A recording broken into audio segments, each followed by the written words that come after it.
Welcome to the Love Conscious Human podcast, your launchpad to cultivate and elevate your personal power. I'm your host, business strategist, and leadership coach, Dr. Teri. Let's have fun and jump right in. So we are now on the first episode of the Love Conscious Human podcast. And today we're going to be talking about resiliency in leadership coaching. With me today, I have two coaches, Misa and Woody, whom I have worked with in leadership development. First thing I want to do is a little shout out and thank you to Ace Up for connecting us. So Ace Up is a company that I work for, and this company brought us together so that I was able to work with Woody and Misa. So thank you, Ace Up, for doing that and for forwarding the mission of human-centered leadership. Now, Misa and Woody, let's get you introduced to our listeners. Who wants to start? I'm happy to start. Okay, Misa, go ahead. Sounds good. Hi, everyone.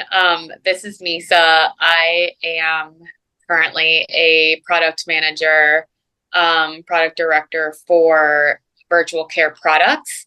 And I work within a corporate environment, leveraging and essentially helping build new products that would go to market for the healthcare population. Awesome. Thank you. Woody. Hello there, Dr. Teri and Misa. Great to be here. I am an HR executive with a global luxury retail organization. I lead a team from 60 plus countries, focused on obviously selling in the retail sector. I've been in retail for far too many years, but 30 plus. Right now, my role focuses on developing and supporting our corporate strategy and focusing on people, talent management, people development, total rewards, and really encouraging our staffs out in the shops and then our corporate office to do what we can to deliver great experience and sell lots of merchandise. Okay. Awesome. Now, I brought you together because you're two very, very different people. You're executives that have very different daily activities and lives, you're very different, but you had a common experience in the coaching experience overall. And that was the discovery of resiliency. And I really want to dig into that today because I want people listening, whether or not they go into leadership coaching or just want some personal development, I really want people to understand what resiliency is, how it works, how you get it, what it feels like. Because when you first hear this buzzword resiliency in the workplace, it sounds like, oh, I got to be more tough. Like you should be tough and resilient, like you should have a thick skin. And that's not what we're talking about. That's not what you experienced. And I really want to hear about your experiences. So, Woody, you want to start us off with a little something like, what was your journey? Yeah, so I think, we've talked about a lot in the time we've been together. And one of the things that is out there is, resiliency, first of all, to me, is that ability to bounce back and feel comfortable. And it's building some confidence, because without resiliency, that can be really eroded away. So I think some of the things we've talked about is productivity mindset, where my mindset coming into you and talking was very much, how many check marks can you put on your to-do list? How many things can you cross out? And it was numbers. It was finishing this and finishing that. And it really is much more about taking time and balancing and understand that, yes, there's a lot to do, but it's okay to breathe once in a while. And we've talked about getting up from the desk and interacting with your team and those kinds of things. So that's the beginning of it. And I'll stop there and we can move further. Yeah. I love that because both of you are very high potential executives and both of you have a lot of output, let's say. And both of you came in to the coaching experience with a lot more stress and tightness and having that I am a unit of productivity mindset, which was detrimental to your growth and ultimately to your performance. But we do that because society is constantly, there's that's the ambient noise, that you are your productivity. And of course we want results, but as it turns out, the unit of productivity mindset makes you less productive. Whereas when you soften up a little bit about who you are and how you show up, you actually become more productive. It's kind of ironic. Yeah. So, Misa, tell me a little bit about your experience and, overall, just overarching. Yeah, I think my experience overall, and I think when I came to Dr. Teri, it was very much, I was in this survival mode, just trying to survive. And where I wanted to get to was thrive. And so when I think of resiliency, I truly think it's the ability to adapt in really challenging environments. And through that adaptation, it's something that Woody said actually really well, is having the confidence and building that confidence and giving yourself grace, and time to really step away and not continuously think of yourself as just this unit of productivity in the workplace. And so I think from a resilience perspective, it's moving beyond the survival mode and getting to a mentality of thriving and adapting in sometimes really challenging environments, especially in corporate America. Yeah. I jump in there. I really love, Misa, that you put in grace. That word just has so much, and it's not a corporate word, but it fits well in what we're talking about, that it's okay to show that human side and to show heart, both to yourself as well as to everyone else. Sometimes we don't show it to ourselves, which is even more detrimental than hiding that from everyone around you. So nice job putting that word in there. I really like that. Yeah, I agree. So I want to talk a little bit about, what did you do? I mean, you both did very different things. So, Misa, I want you to start off, because I know in the beginning, when we started, you literally had like exhaustion. Yep, absolutely. Yeah. So what are some of the things that you chose to do to change that? Absolutely. And thank you for asking that. I think when I came to you, Dr. Teri, you're right. It was very much just this mode of exhaustion and, to the point of burnout. And during that period of time, when you're constantly in this fight or flight mode and burnout, exhaustion, you're not thinking about yourself. You're really just thinking about surviving each day. And so it becomes this cycle of, you get up and you really don't take care of yourself. I didn't prioritize health and wellness. I think at the end of the day, I didn't prioritize, taking breaks and finding routine that would support my overall wellness and eating right. And so, those types of behaviors impacted my ability to be resilient, my ability to actually take care of myself and others at the workplace.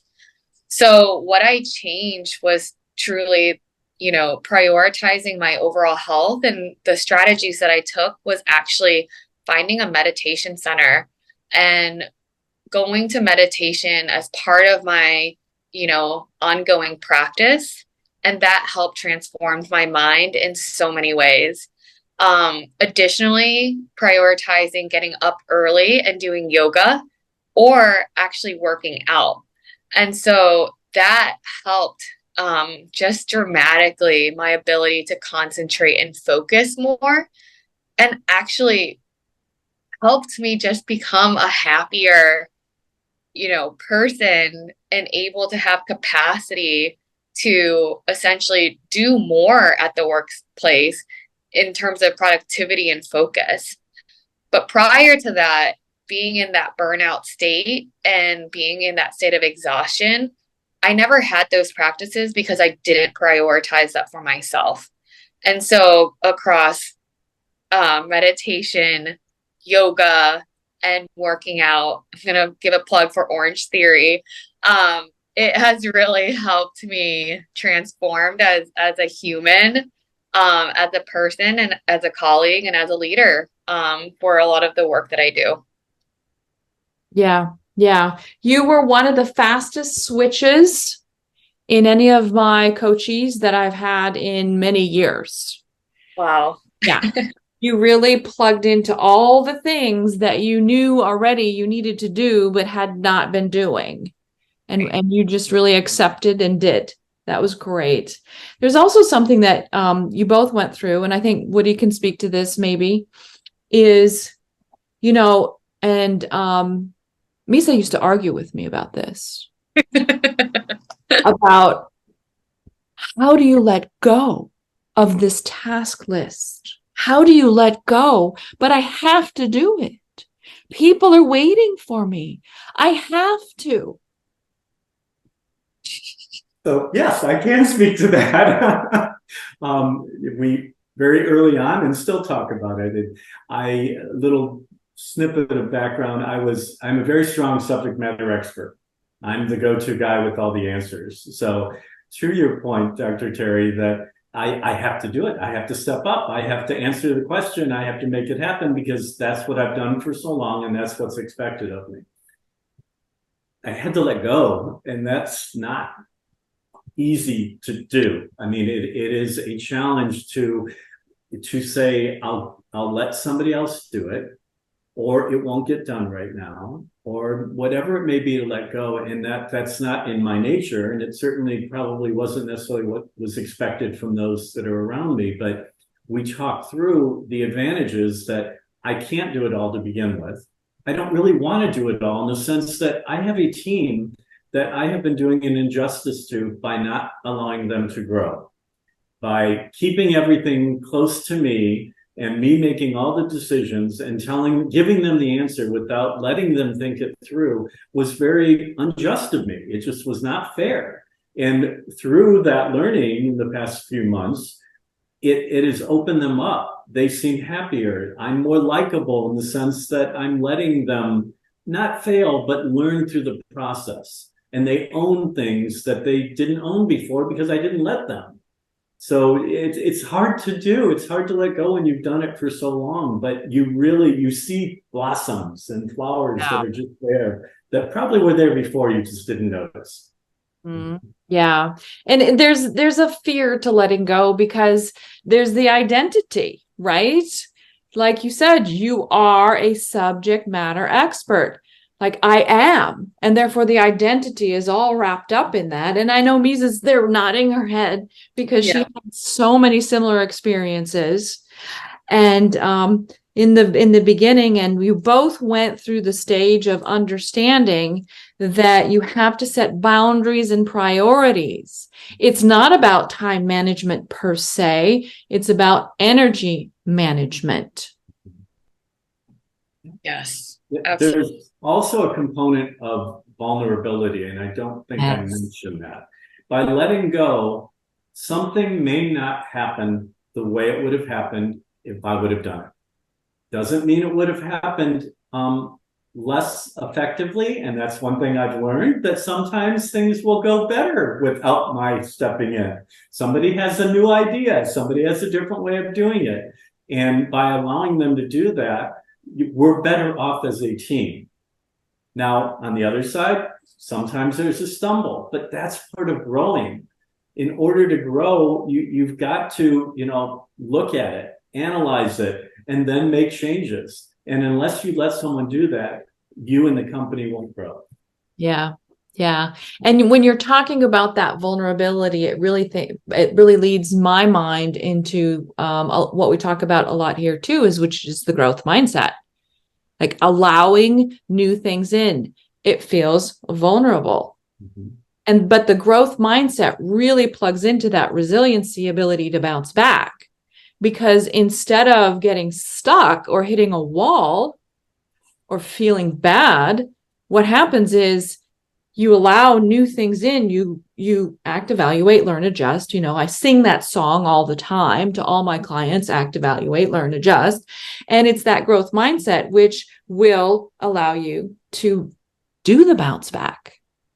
Like it's kind of like you need the emotional mental landscape, which is healthy and confident. That's the wellness part where you're not so stressed out. But then on the other side, you have to grow. Mm-hmm. And bring others with you, obviously. That's a big part of being a leader. Yeah, yeah. So talk to me a little bit about that stress. How did your stress levels change? What did you notice? I can jump in. My balance, well, there was none. Let's just say that. It was work, and it was tied to work. Ironically, and I still don't know how this happened, to be honest, ironically, I am working less. So there's better balance in my time, first of all. I've set some parameters and I work within them. So part of that was setting parameters, but also letting go of some things and allowing others to do it. But also to accept the fact that maybe I won't make 12 check marks today, that when I've determined I'm leaving, only 8, but those 8 were done well. And maybe some people developed along the way. And I learned something in the process. And the company is better off for those 8. So I've come to grips with the fact that I set goals, or not goals, the expectation of myself too high. And I had to come with grips with that. Mm-hmm. But allowing myself to pull back, I'm able to breathe. I get up from my desk more often and take a short walk. I talk to my team. Those little breaks do so much, where it would just be, no, I've got 12 things to get done. I can't possibly get up and take 30 seconds to say hello. So it's that balance. It's the working with my team and developing those relationships better. Mm-hmm. Mm-hmm. Yeah, I mean, all of that resonates so well for myself as well, Woody. And, for me, as I just reflect on what does it feel like, how do I know that it's, my experience has changed? It's truly because I'm now aware. I am now a lot more aware when it comes to setting boundaries and setting realistic expectations, but articulating it well enough to, broader partners, stakeholders, things like that.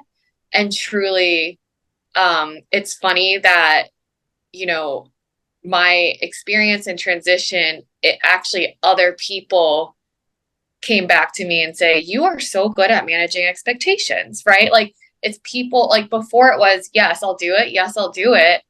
And similar to you, I'm like, I've been a SME. It was hard to let go, very much like so difficult to sign out, but to the detriment of my own health and well-being. And I think what's changed is that awareness and recognizing when I do need a break and taking it and not and having the confidence to take it. And I think the other piece is actually having the confidence, meetings all day in corporate America. Like, when is there time to do work, right? Is it during meetings? So now I'm actually blocking time for lunch, blocking time for actual thinking and doing work, instead of just being in meetings and truly prioritizing what it is that I'm going to do and what am I going to focus on. And part of that is letting go and the acceptance piece, which took a very long time to get there, but it starts with awareness. For me is what was key. There's another piece that was important for me. And there's the old expression, 2 steps forward, 1 step back. And it was important for me to accept the fact that I may slide back. There may be a day that isn't as productive or doesn't move me as far forward. And you know what? That's okay. And back to the act, evaluate, learn, and adjust. There's learnings when you go back too. It's not just always the steps forward, but sometimes in the past, not sometimes, most of the time, I wouldn't let myself accept going back. That no, you can't. That's bad. That's going to be looked at badly, and it's okay. It's okay. Which give yourself exactly. Yeah, giving yourself a break, but also what we're leaning into right now is kind of what the whole podcast series is about. We're talking about love consciousness. Misa, you're talking about, it's really important to be aware. Well, that's our consciousness. What color do we put on that awareness? Are we putting the awareness of I'm a unit of productivity and squeeze ourselves like a lemon until there's nothing left? That's war consciousness, war, conflict on self and others, and that frustration and that emotional state that is not healthy. Or do we go into the other side of it where we are not combating ourselves? We start by loving ourselves and being able to love other people and consider that, we're all in this together. There is no perfect. There is no black and white. And you're not going to get it right 24/7. And nobody is, nothing does. Even machines don't get it right 24/7 because they're built by people. So our whole existence is not perfect, but that's okay. We can soften up a little bit and not be so hard-headed about it. And with that, we get to do more and have depth in relationships and do less better. Yeah, do less better. Gosh, we talked about so much. I'm kind of looking at my notes here. Hey, Woody, what would you say about discernment versus judgment? Okay, so that took me a while to differentiate. And I think judgment is when it's all about me. It's all about what I've gone through, and I know best, and it's my emotion when I either am going through it now or what I went through in the past, where when you discern, it becomes more about everyone else. You look at things more objectively. You take your emotion that tied to maybe an experience that was similar to you before. You're open to others' ideas and other options and ways of doing something. In a sentence, it's more heart, showing more heart than the technical. And this is the way we do it. It's less black and white, more heart. Yeah, that's a really good way of putting it. So, yeah, judgment is always painted with some color of something from our past or some expectation, some emotion that is making it good or bad. Whereas discernment is that objectivity to say, well, ask real open questions like, what's the best thing for the situation? What would work best? And even if that feeling with words that I just said, like the first ones feel taut and you feel a little tense and kind of like it sort of like squishes your heart. And then if you think, well, what is the best possible thing we can do here for everybody? Just asking the question like that kind of like softens it up and opens us up. Like, okay, yeah, we can actually sit back and think about it for a second. And then suddenly our minds kick in and we find solutions. And the whole discernment thing is so important for people to understand, because we're being pushed in a, let's say we have this war conscious dualistic world we live in. And so we're being pushed to back a certain view at some point all the time of what is right and what is wrong. And that shuts us down. Whereas if we look at things more objectively and step back and think about them, hey, we can actually find some solutions. And I find this incredibly useful in the workplace.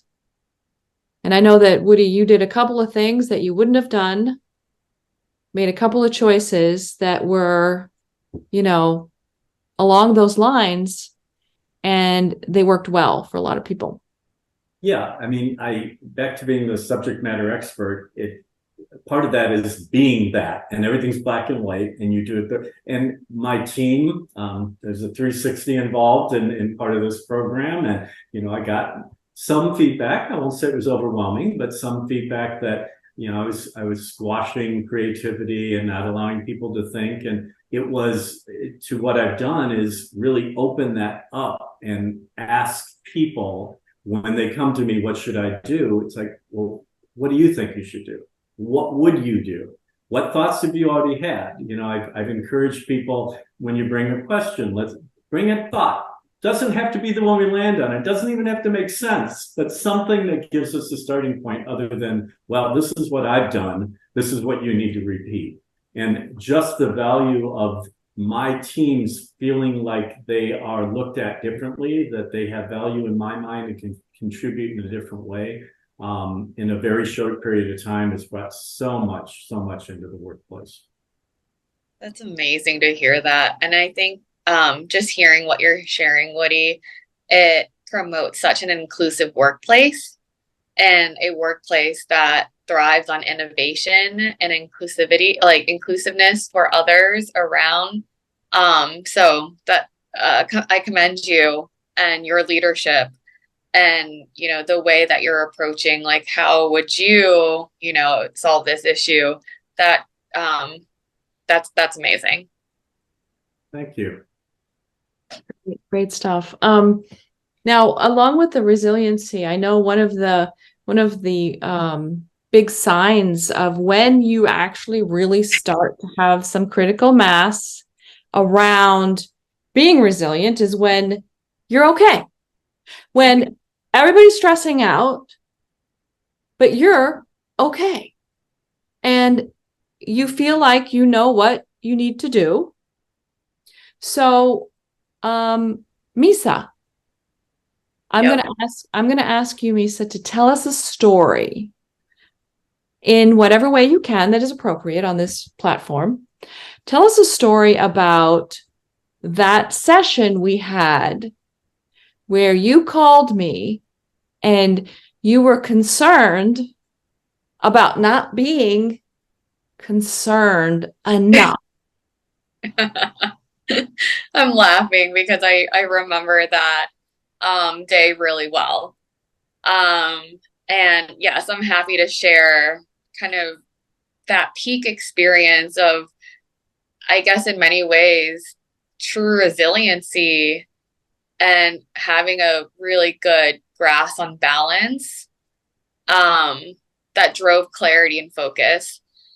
So in the work that I do, my role a lot of times is, sometimes it's client management at the executive level.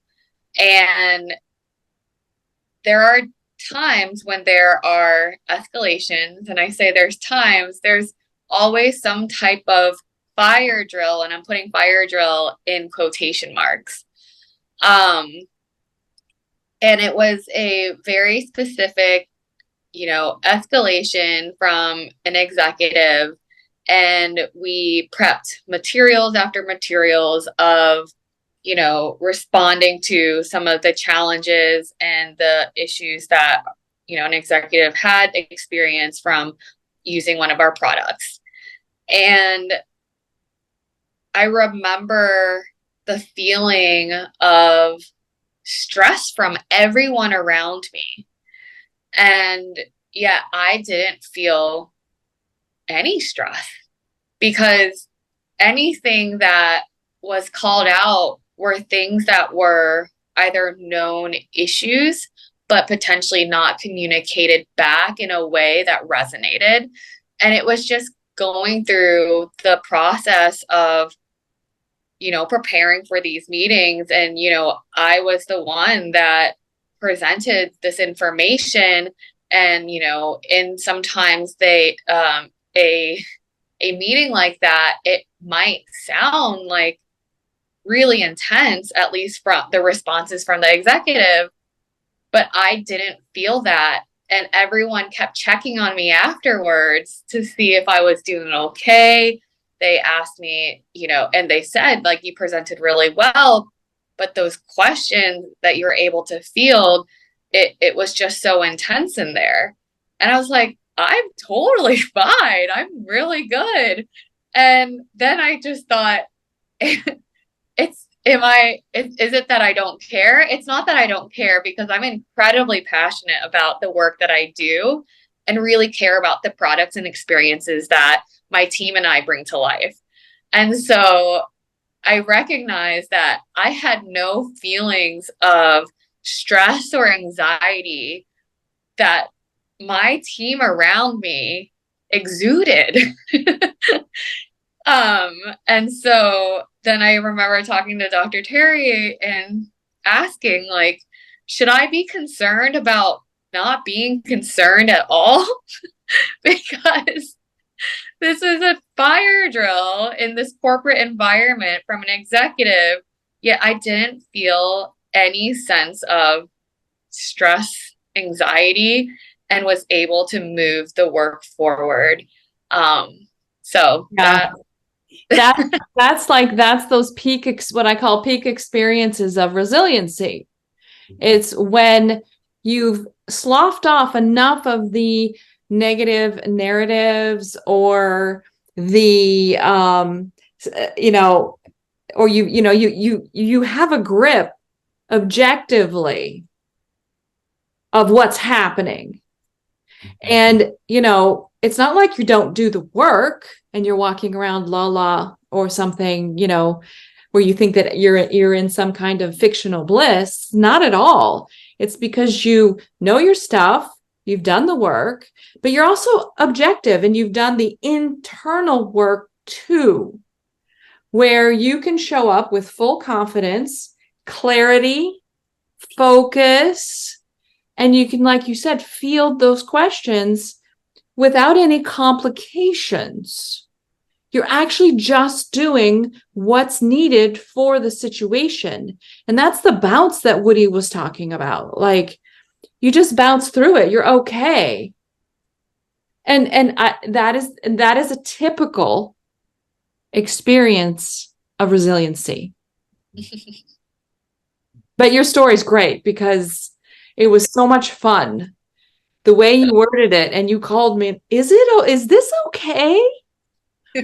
And we went through the checklist of, did you field the questions? Did you know, and she's like, yes. I mean, everything's done. It's just that people keep asking me if I'm okay.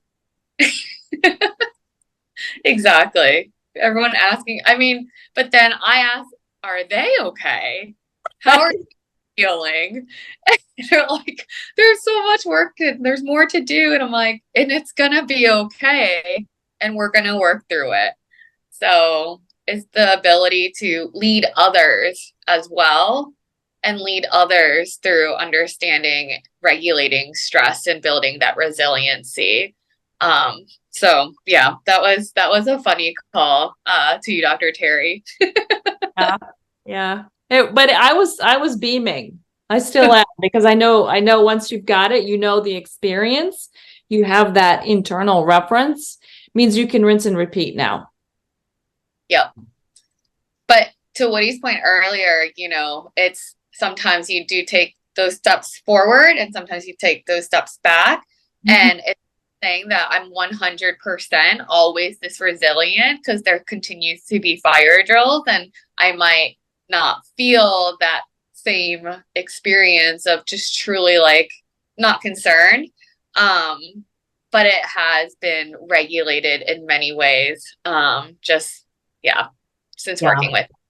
Yeah, well, and then always it's a continued work. We don't just go to coaching for 6 months and then we're done, and we don't develop as a leader or an executive anymore. That doesn't stop.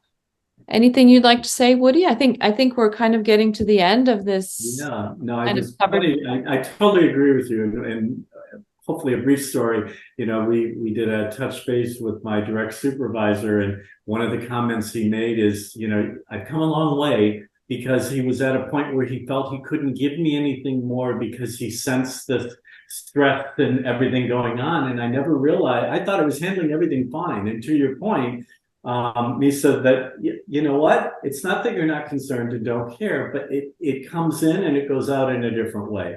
And you sort of push that aside, and you don't create scenarios that aren't really out there. You don't let that little voice in your head tell you you're going to fail. It's just, you push that aside and you do it, and it works. It works. Yeah. Well, thank you both for coming together with me on this. And I hope that by sharing some of these stories and talking a little bit about the resiliency question, people can get a feel for it and hopefully also learn for themselves and find the kind of learning curve that they're looking for as well. Thank you so much. Thank you so much. Appreciate the coaching journey. Really do. I appreciate you both. Thank you, Misa. Thank you, Woody.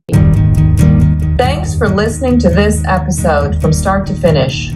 It is always a pleasure to reach a fellow love-conscious human. If you want to expand on your consciousness education, check out the book, Flip Your Switch, on Amazon, and the courses on loveconscioushuman.com. Or you can book a private coaching session with me. We hope you'll join us again. Be sure to subscribe and leave a review. Let's come together to crowdsource a love-conscious world.